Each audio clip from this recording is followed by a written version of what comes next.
მოგესალმებით.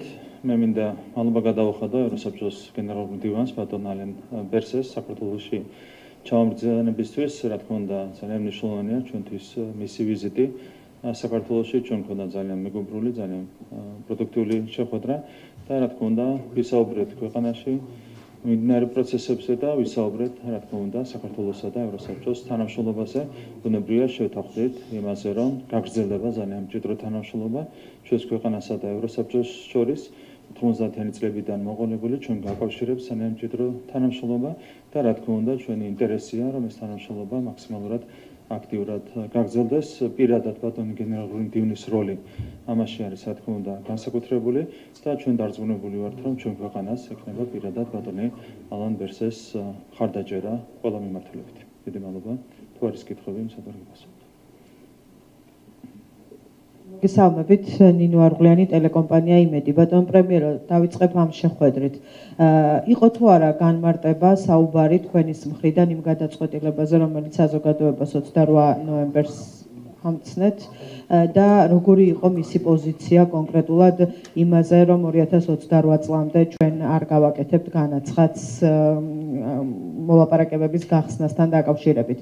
და ასევე მინდა გკითხოთ, ბევრი კითხვაა და თქვენი ოპონენტები განსაკუთრებით აქცენტს აკეთებენ იმაზე, რომ არალეგიტიმური მთავრობა არავინ არ მიულოცა და ასე შემდეგ. ეს შეხვედრა ასრულებს ამ ტიპის განცხადებებს თქვენი შეფასებით?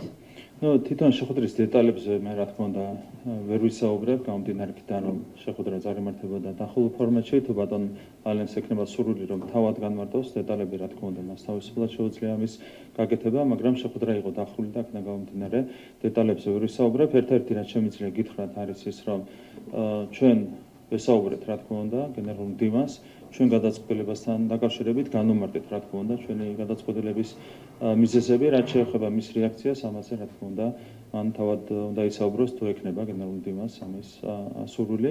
კიდევ ერთხელ ვიტყვი, რომ შეხვედრა დახურული იყო და ამიტომ დეტალებზე ჩვენ არ გვაქვს საუბრის უფლება. რაც შეეხება მთლიანად ვიზიტის შინაარსს, ამას ჯობია, რომ საზოგადოებამ გამოიტანოს საკუთარი დასკვნები, ახაც მოვერიდები რაიმე კონკრეტული განმარტების გაკეთებას. სპეკულაციებს ლეგიტიმაციაზე არ უპასუხებთ? ზოგადად სასურველი იქნება, რომ ასეთი სპეკულაციები არ განივრცოს პირველ რიგში ქვეყნის ინტერესებიდან გამომდინარე. სპეკულაციები არ შედის ჩვენი ქვეყნის ინტერესებში. სხვა თემებზე გადავალ, თქვენ შეთავაზებაზე, დიალოგზე იყო თუ არა გამოხმაურება ვინმეს მხრიდან, ან ხომ არ იგეგმება ასეთი შეხვედრა უახლოეს დღეებში? სამწუხაროდ არა, უკვე დაახლოებით 2 კვირაა, როგორც მოგეხსენებათ, ჩვენ ვადასტურებთ საკუთარ მსაობას დიალოგისთვის. ნებისმიერ ადამიანს, გულწრფელ ადამიანს შეუძლია მოვიდეს და გავმართოთ საჯარო თუ არასაჯარო დისკუსია. ხო, გუშინ გამოეხმაურე მაგალითად შოთა არღულაძის განცხადებას ამასთან დაკავშირებით, მასაც შეუძლია წამოიყვანოს ნებისმიერი ადამიანები, ვისაც ენდობა, ვის მიმართაც აქვს ენდობა კომპეტენციის კუთხით, მათ შორის გავმართოთ საჯარო დისკუსია ყველა საკითხზე. დისკუსია არის ერთადერთი გზა, რა თქმა უნდა, იმისათვის, რომ ჩვენ ერთად დავიცვათ ჩვენი ეროვნული ინტერესები, თუ ვინმეს კითხვები აქვს, რა თქმა უნდა, ეს კითხვები ღიად უნდა გაირჩეს, ეს არის საუკეთესო საშუალება იმისათვის, რომ ერთად განვაგრძოთ ზრუნვა ჩვენი ქვეყნის განვითარებაზე. ჩვენი მხრიდან კვლავაც შემიძლია დავაფიქსირო ღიაობა ნებისმიერ ფორმატში ასეთი დისკუსიისთვის. ასევე მინდა გკითხოთ ევროკავშირის წევრი ქვეყნების მინისტრების გადაწყვეტილებაზე ლურჯი პასპორტების შეზღუდვასთან დაკავშირებით. თქვენ გუშინ ისაუბრეთ, რომ გითხრათ რეალურად რა დგას ამ ამბის უკან და რას ნიშნავს ასეთი ტიპის შეზღუდვა? რეალურად თავადაც განიმარტა, მათ შორის მედიის წარმომადგენლების მხრიდან, უცხოელების მხრიდან, რომ არსებითად სიმბოლური დატვირთვა აქვს ამ ნაბიჯს. თუმცა ჩვენთვის ეს არ არის მხოლოდ სიმბოლური ნაბიჯი, ეს არის ღიად ანტიქართული გადაწყვეტილება, რაც არის ძალიან სამწუხარო. ჩვენ იმედი გვაქვს, რომ მომავალი წლიდან ასეთი ანტიქართული გადაწყვეტილებები არ იქნება მიღებული ევროპული ინსტიტუტების მხრიდან. ასევე მინდა სანქციებზე, რადგან საუბრობდით შეზღუდვებზე, მინდა ასევე გკითხოთ სანქციებთა სიაში, სანქცირებულთა სიაში, რომელიც რამდენიმე ქვეყანამ გამოაქვეყნა, არა მხოლოდ პოლიტიკოსები, არამედ ოჯახის წევრებიც ფიგურირებენ. ეს რას ნიშნავს თქვენთვის? ერთი ეს აბსურდია, მაგრამ სამართლებრივი თვალსაზრისით ეს ნიშნავს ნებისმიერი პრინციპის უარყოფას, რაზეც ტრადიციულად იდგა სამართლებრივი სახელმწიფო. არსებობს სუბიექტური შერაცხვის პრინციპი, რაც არის ერთ-ერთი წამყვანი პრინციპი სამართალში და როდესაც ამას უარყოფ, მაშინ სამართლებრივი სახელმწიფოდან პრაქტიკულად არაფერი რჩება. ეს არის ძალიან მძიმე პროცესი, რაც წარიმართება შესაბამის სივრცეში, შესაბამის ქვეყნებში, ეს ანგრევს, რა თქმა უნდა, სამართლებრივ სისტემებს და იმედი მაქვს აქაც, რომ მომავალი წლიდან ვითარება რადიკალურად შეიცვლება. არაფერი კავშირი არ აქვს ასეთ გადაწყვეტილებებს ევროპულ ღირებულებებთან და ევროპულ სამართლებრივ პრინციპებთან, რასაც ასწავლიდნენ ევროპულ უნივერსიტეტებში 20 წლის წინ, 30 წლის წინ, იმისთვის ხაზის გადასმა, ნებისმიერი ასეთი გადაწყვეტილება არის სამართლებრივი თვალსაზრისით სრულიად აუხსნელი ასეთი გადაწყვეტილებები. ასევე გაფართოების ანგარიშთან დაკავშირებით მაქვს კითხვა. ანგარიში ადასტურებს ევროკავშირის მზაობას ხარი დაუჭიროს ქართველი ხალხის ევროპულ გზაზე ინტეგრაციას და იმეორებს სერიოზულ შეშფოთებას მთავრობის მიერ არჩეულ კურსთან დაკავშირებით. ასევე ანგარიში ვკითხულობთ, რომ ევროკავშირის საბჭო საქართველოს ოფიციალურ პირებს მოუწოდებს სასწრაფოდ დაუბრუნდნენ ევროკავშირის გზას. როგორია თქვენი შეფასება? მე დარწმუნებული ვარ, რომ სრულად იცნობთ ამ პაკეტს და ის გზავნილები, რაც დოკუმენტშია, რის თქმის საფუძველს გაძლევთ. პასუხი არის ძალიან მარტივი. გახსნან მოლაპარაკებები, ხოლმე ვაძებთ ხელს. რაზეა საერთოდ საუბარი? ნახეთ რა მხოლოდ აბსურდში არიან შესული. მოგვიწოდებენ და ნაბიჯის გადმოდგა არ უნდათ. მათ ხარეს არის რეალურად ბორთი. გახსნან მოლაპარაკებები, ვაძებთ ხელს. რომელ დაბრუნებაზეა საუბარი? აი ნახეთ რა მხოლოდ აბსურდში არიან ეს ადამიანები შესული. ძალიან სამწუხაროა, რა თქმა უნდა, ეს მდგომარეობა, რომელსაც ჩვენ ვხედავთ ევროკავშირის სივრცეში. ბოლო კითხვა, მინდა გკითხოთ მაკეინის ინსტიტუტის საქართველოში საპროტესტო აქციებზე წერს ასეთ რამეს. სასწაულია, რომ ჯერ არავინ მოკლეს, თუ მკვლელობა მოხდება მთავრობის ავაზაკების მიერ პოლიტიკური გარემო კიდევ უფრო არასტაბილური შეიძლება გახდეს. რასთან გვაქვს საქმე? ეს არის მაკეინის ინსტიტუტის და ზოგადად ასეთი ადამიანების ოცნება.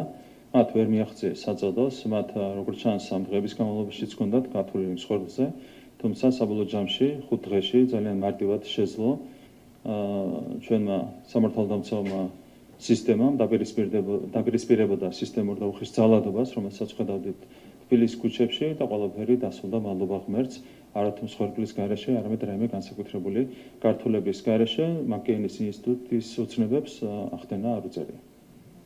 მოგესალმებით, სალომე უერთაშვილი, რუსთავი 2. ბატონო ირაკლი, მე გითხავთ სალომე ზურაბაშვილის ევროპარლამენტში სიტყვით გამოსვლასთან დაკავშირებით.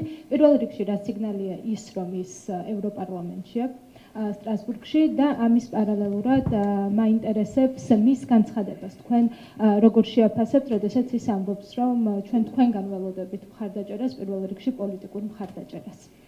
სალომე ზურაბაშვილი აღარ არის საინტერესო, ორი კვირაც აღარ აქვს მას დარჩენილი პრეზიდენტის თანამდებობაზე. 29 დეკემბრიდან მთლიანად დაკარგავს უკვე აქტუალობას, შესაბამისად ის ამ აქტივობებზეც არ მინდა განსაკუთრებული აქცენტის გაკეთება. და კიდევ ერთი შეკითხვა ეხება იმ განცხადებებს, რომელიც გააკეთეს იტალიის, ესპანეთის და რუმინეთის საგარეო უწყებებმა. ისინი ამბობენ, რომ მათ სრულად დაუჭირეს მხარი საგარეო საქმეთა საბჭოს 2 დღის წინ მიღებულ გადაწყვეტილებას. ამაზე რა შეფასება შეგიძლიათ თქვენ გააკეთოთ? მადლობა ამ შეკითხვისთვის.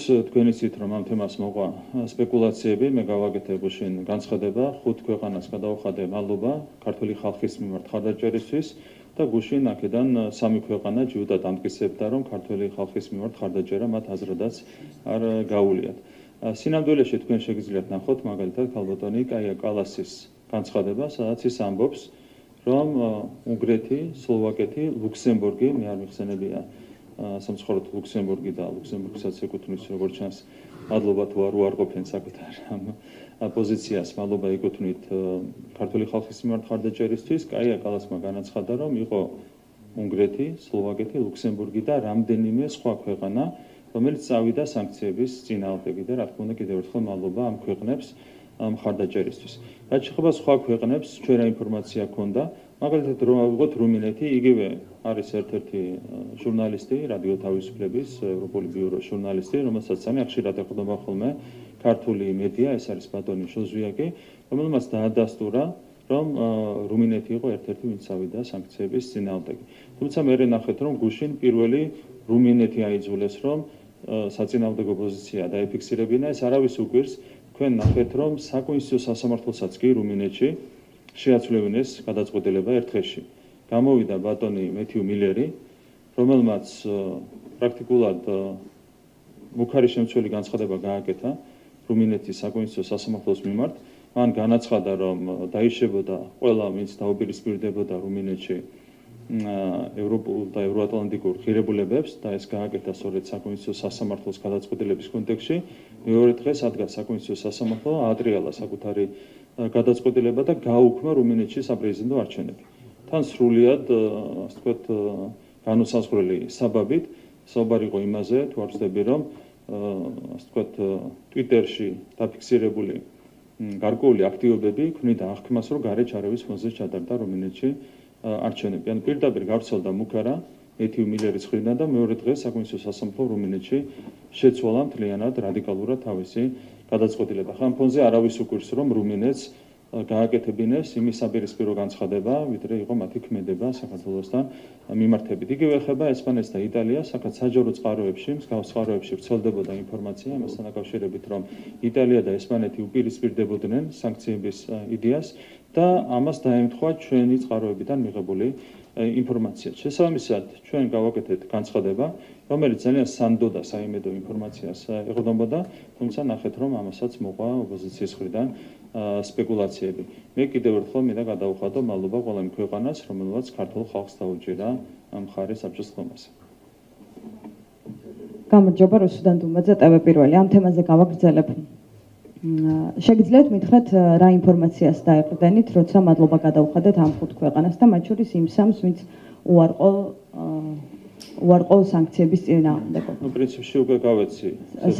სანდო წყაროვინ არის, ელჩს დაეყრდენით ოფიციალურ პირებს, თუ რა ინფორმაციაზე დაყრდნობით იცით, რომ საბჭოზე განსხვავებული პოზიცია ჰქონდათ. კიდევ ერთხელ, კაია კალასმა განაცხადა შემდეგ, რომ იყო უნგრეთი, სლოვაკეთი, ლუქსემბურგი და რამდენიმე სხვა ქვეყანა, რომელიც წავიდა სანქციების წინააღმდეგ.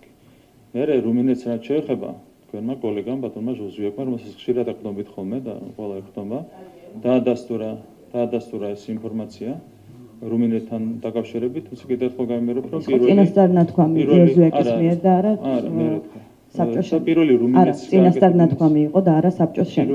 პირველი რუმინეთს გააკეთებინეს საპირისპირო განცხადება. თუმცა კიდევ ერთხელ გამიმერებ, რუმინეთში საკონსტიტუციო სასამართლოსაც კი წააღებინეს უკან მანამდე ნათქვამი და არავის გაუგვირდება, რა თქმა უნდა, მთავრობის მხრიდან საკუთარი პოზიციის უკან წაღება.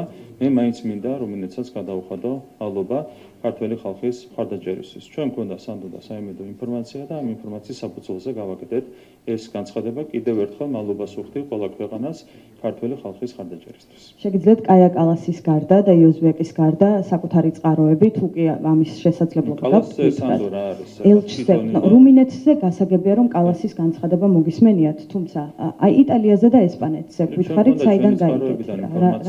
ჩვენ გვაქვს უფლება, რომ ეს წყაროები არ დავაკონკრეტოთ, მაგრამ კიდევ ერთხელ გაიმერებ. ისინი იტყუებიან ახლა, როცა საგარეო საქმეთა მინისტრები წერენ, რომ დეზინფორმაცია თქვენ გაავრცელეთ. ეს საინტერესო. კაია კალასმა დაადასტურა, რომ იყო უნგრეთი, სლოვაკეთი, ლუქსემბურგი და რამდენიმე სხვა ქვეყანა, რუმინეთთან დაკავშირებით იყო საჯარო წყაროებში ინფორმაცია, იტალია და ესპანეთთან დაკავშირებითაც იყო საჯარო წყაროებში ინფორმაცია და ეს დაემთხვა ჩვენი წყაროებიდან მიღებულ ინფორმაციას. ეს არის რაც შემიძლია გითხრათ.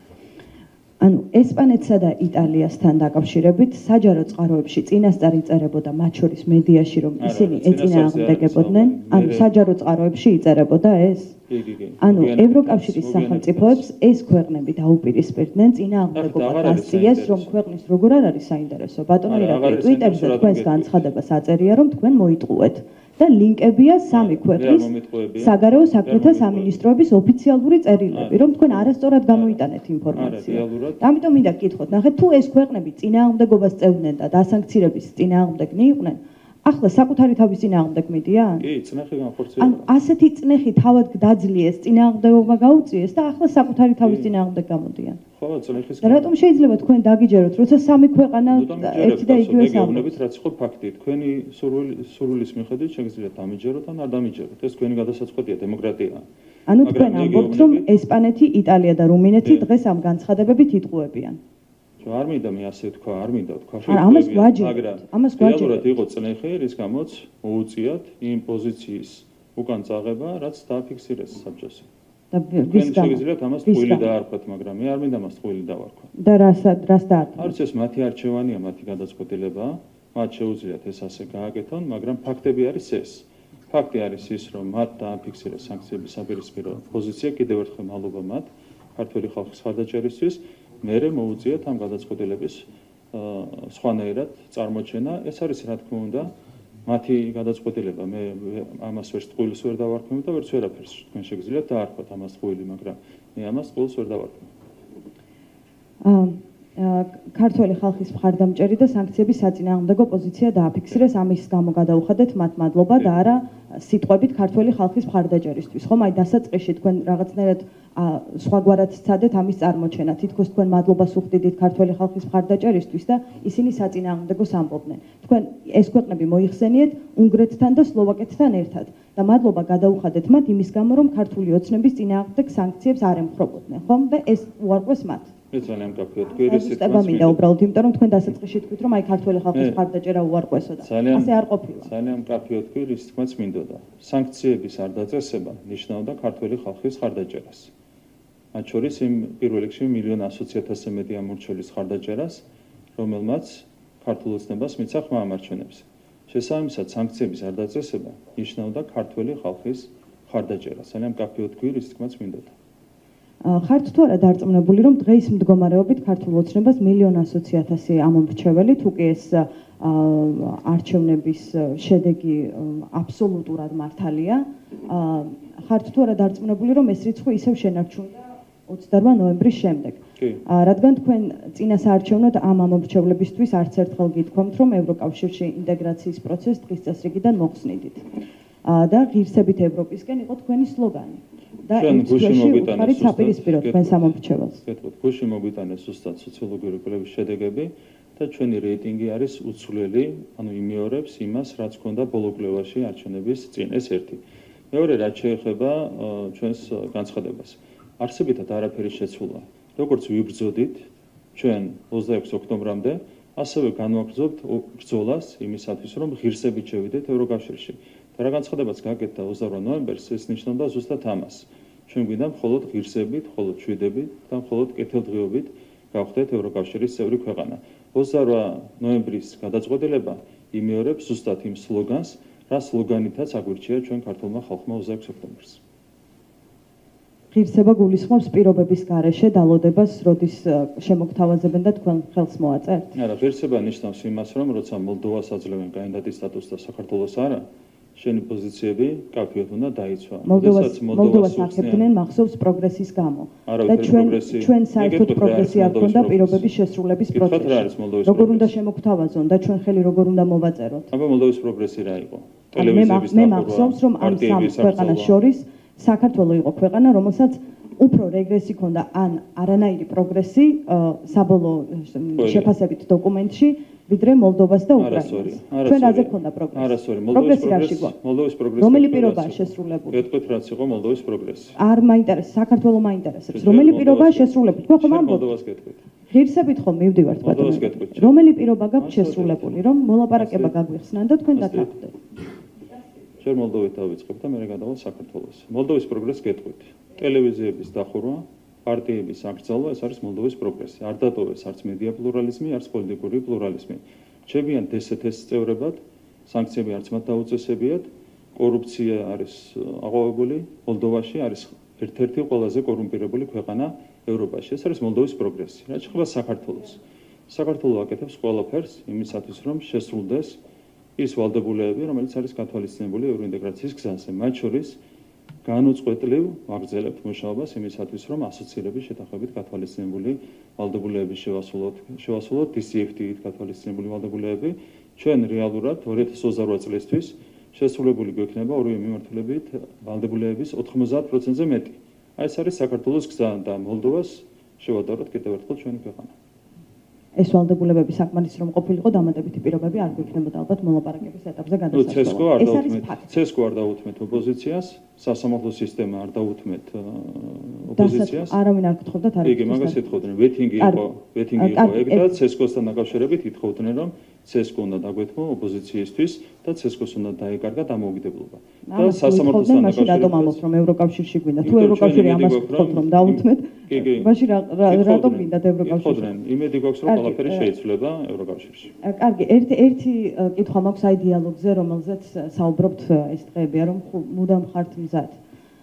მოქალაქეები გამოდიან დასაწყისში თქვენ სპეცრაზმი დაუპირისპირეთ ამ ადამიანებს და 1000 გვარად წარმოაჩინეთ ეს პროტესტი, რომელიც 21 დღეა გრძელდება ქუჩაში. უმოქმედოა საპატრულო პოლიცია, როცა ადამიანებს აკავებენ ან არაფორმალური პირები, ყველაზე რბილად ვიტყვი, ადამიანებს თავს ესხმიან, მათ შორის ჟურნალისტებს. 500-მდე ადამიანია დაკავებული და არ ვიცი უვნებელი რამდენია ამ 500 შორის. უმეტესობა საუბრობს ძალადობაზე პოლიციის მხრიდან. დაკავების დროს, დაკავებიდან იზოლატორამდე და იზოლატორში. მაქვს ასეთი კითხვა, რა დიალოგზე საუბრობთ მათთან? მათი მხრიდან დიალოგი თუ კი იქნება, მოთხოვნა არის ასეთი: დაკავებულები გაათავისუფლეთ, ახალი არჩევნები დანიშნეთ. იმიტომ რომ არათუ არჩევნების ჩატარებაზე აქვთ მათ კითხვები, არამედ იმაზე, რომ თქვენ გადაწყვეტილება, რომელსაც აპროტესტებენ 21 დღეა, გაახმოვანეთ არჩევნების შემდეგ, საკუთარ ამომრჩეველსაც მოატყუეთ. მათ არ დაპირდით, რომ ევროკავშირში გააჩერებდით ინტეგრაციას. არ გაჩერებულა ინტეგრაცია. ამიტომ ითხოვე, მათი მხრიდან არის ორი მოთხოვნა. თქვენ დიალოგზე რა მომენტში წარმოგიდგენიათ ბოლოს კითხოს? აი, კრიზისი ალბათ აღიარებთ, რომ ეს ქვეყანაში კრიზისია. რა წერტილია, რა მომენტია თქვენ მიერ დანახული, როცა თქვენ იძულებული იქნებით, ან მოგიწევთ, რომ პროტესტთან თუ დემონსტრანტებთან იყოთ დიალოგში? ნახეთ, წინადადება შეთქვით 10 ტყუილი, რაც ძალიან დასანანია ჩემთვის. ჩამომითვალეთ. გეტყვით, პირველი ბოლოდან რო დავიწყოთ, ევროინტეგრაცია არ გაგვიჩერებია. ეს არის ჩვეულებრივი ტყუილი. ჩვენ თქვით, რომ ჩვენი მხრიდან არ დადგება დღეს ეს რიგში მოლაპარაკების გახსნის საკითხი, ეს არავითარ შემთხვევაში არ ნიშნავს ევროინტეგრაციის შეჩერებას. ეს არის ერთი ტყუილი. რაც შეეხება თვითონ თქვენ შეფასებას, დღეს ეს რიგში აღადგინოთ ევროინტეგრაციის პროცესი. არა, დღეს ეს რიგში არ დადგება მოლაპარაკების ხო, და ეგ სხვადასხვა რამეა, ევროინტეგრაციის შეჩერება ეგ არ არის. მაგდენ უნდა გესმოდეთ. რაც შეეხება აქციებს. აქციებთან დაკავშირებით ევროინტეგრაცია არასდროს არ შეჩერდება ჩვენი ქვეყნის, რაც არ უნდა სურვილი გქონდეთ, რა თქმა უნდა, ევროინტეგრაციას თქვენ აჩერებთ. დღის წესრიგიდან მოხსენით საკითხი, თორემ საქართველოს ევროინტეგრაცია არ შეჩერდა. ტყუილი თქვით ამასთან დაკავშირებით, ტყუილი თქვით ამასთან დაკავშირებით, ტყუილი თქვით. რაც შეეხება აქციებს.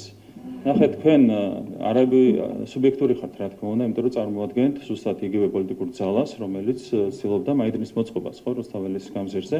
500 კაციანი ძალადობრივი დაჯგუფება მოქმედებდა პოლიციის წინააღმდეგ, ცდილობდა პარლამენტის შენობაში შეჭრას და რა თქმა უნდა, ამ 500 კაციანი ძალადობრივი დაჯგუფების განეიტრალებას ჭირდებოდა შესაბამისი ზომების მიღება, მათ შორის შესაბამისი ადამიანების დაკავება, ხო? უმეტესობა არის ადმინისტრაციული წესით დაკავებული. და დაახლოებით 30 კაცი არის სისხლისამრის საქმე აღსული, ხო? იყო უამრავი დანაშაული ჩადენილი ამ ძალადობრივი ქმედებების დროს, იყო უხეში სისტემური ძალადობა.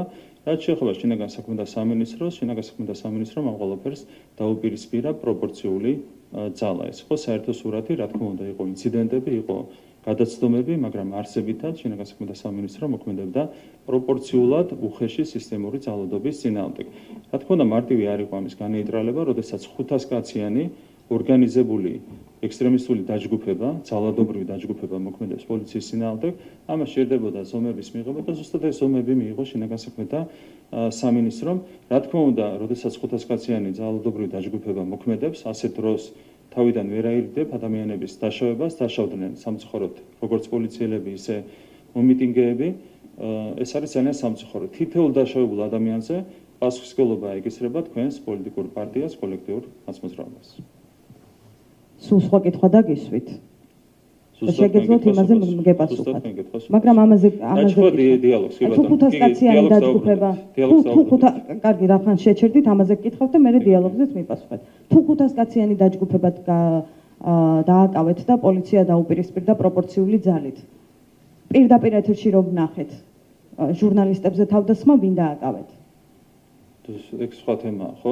მაგაზე გამოძიება სამინისტროს პროფესიონალიზმზე მაგაზე გამოძიება დაწყებულია და შეგიძლიათ შესაბამის უწყებებთან მოიგითხოთ ინფორმაცია გამოძიების მიმდინარეობის თაობაზე. ასევე პოლიციელებთან და მეც გითხულობ, კი. აი რა ჟურნალისტებს პირდაპირ ეთერში თავს დაეცხნენ, რამე მოიკითხეთ, რა გაიგეთ? კი, ყველაფერი მოიგითხეთ, თქვენ მიმართეთ შესაბამის უწყებას ამასთან დაკავშირებით. რაც ხდება დიალოგს. დიალოგთან დაკავშირებით ჩვენ არ ვსაუბრობთ მოძალადეებთან დიალოგზე. ჩვენ ვსაუბრობთ გულწრფელ ადამიანებთან დიალოგზე, რომლებიც მათ შორის გამოდიოდნენ რუსთაველის გამზირზე და აპროტესტებდნენ ჩვენს გადაწყვეტილებას. არა მოძალადეებთან, არამედ ყველა გულწრფელ ადამიანთან, მათ შორის რომელსაც აქვს ძალიან მძაფრი პროტესტის განცდა დღესაც, ხო? მათთან ვართ მზად დიალოგისთვის, არა მოძალადეებთან, არამედ ყველა გულწრფელ ადამიანთან, მაგრამ ხედავთ, რომ იმდენად ძლიერია ბულინგი, ისინი ვერ ახერხებენ ამ შეთავაზებაზე დადებითი პასუხის გაცემას. ნუ ეს არის ლიბერალური ფაშიზმის ერთ-ერთი გამოვლინება, რაც სამწუხაროა ძალიან. ბატონო ირაკლი, გულწრფელ ადამიანებს იქ ძალიან ბევრს ნახავთ და მოვიდნენ ღია. ისინი გესაუბრებიან ხომ პროტესტს გამოთქვამენ 21 დღეა. გესაუბრებიან, მოვიდნენ. რუსთაველის გამზირზე დგანან და გეუბნებიან, რომ ორი მოთხოვნა მაქვს და ორი მოთხოვნის გამო ვდგავარ 3 კვირა აქ. მოვიდნენ. და მოთხოვნა აქვთ ეს თქვენი გადაწყვეტილების გამო დადგნენ ქუჩაში და ითხოვენ დაკავებულები გაათავისუფლეთ, ახალი არჩევნები ჩაატარეთ. ბატონო ირაკლი, რა უნდა გითხრან? მეტი რა დიალოგი უნდა წამოვიდეს თქვენთან? ეს ხო არ არის მოვითხოვ და შეასრულა, ხო? კი, თქვენ გამოიწვიეთ პროტესტი, თქვენ შექმნით ეს კრიზისი. ერთი წამით.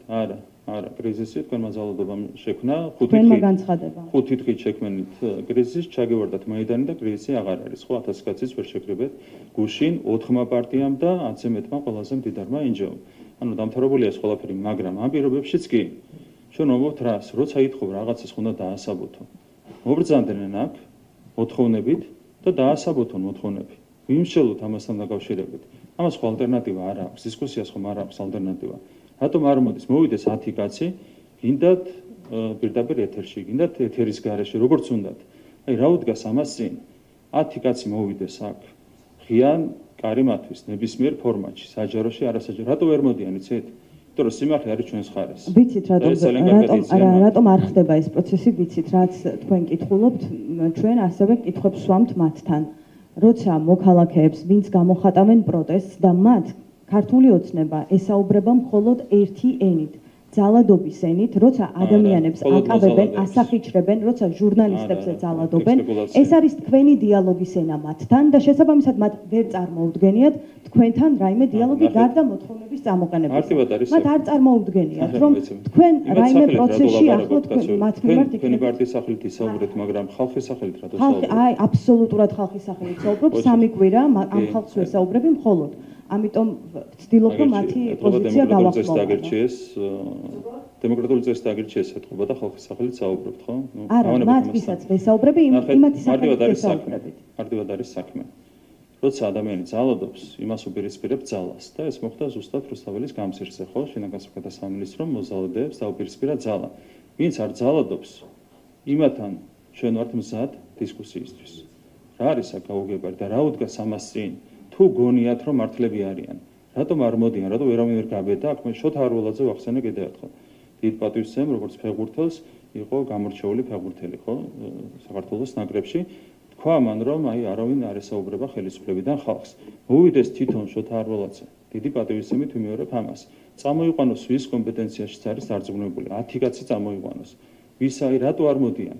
თან თქვა მანამდე თქვა სინანულით, რომ ვერ ჩახვიდეთ ამ ადამიანებთან. ახლა ისეთი პროტესტია, რომელსაც არ ყავს ორგანიზატორი, არ ყავს ინიციატორი, ორგანიზატორი არ ყავს, როგორც კი შევედი. არ ყავს არც წამყვანი და არც ის, ვინც დაანონსებს, რომ დღეს პროტესტია. ადამიანები თავისით იკრებებიან და შეიძლება ვერც მოხერხდეს რამდენიმე ადამიანის შერჩევა. იმდენად ჭრელია ეს ხალხი. 1000 კაციც არ არის. თქვენ რომ ჩახვიდეთ მათთან, გაიარეთ. ნახე, იცით რა ფიქრები აქვთ და რა აზრები აქვთ ამ ადამიანებს? ისინი მართლა წუხან, ბატონო ირაკლი. მოვიდნენ და ისაუბრონ. აი რა გასცენ 10 კაცი მოვიდეს და ისაუბროთ. თქვენ ჩადით და ესაუბროთ. ხომ მართალი ხართ?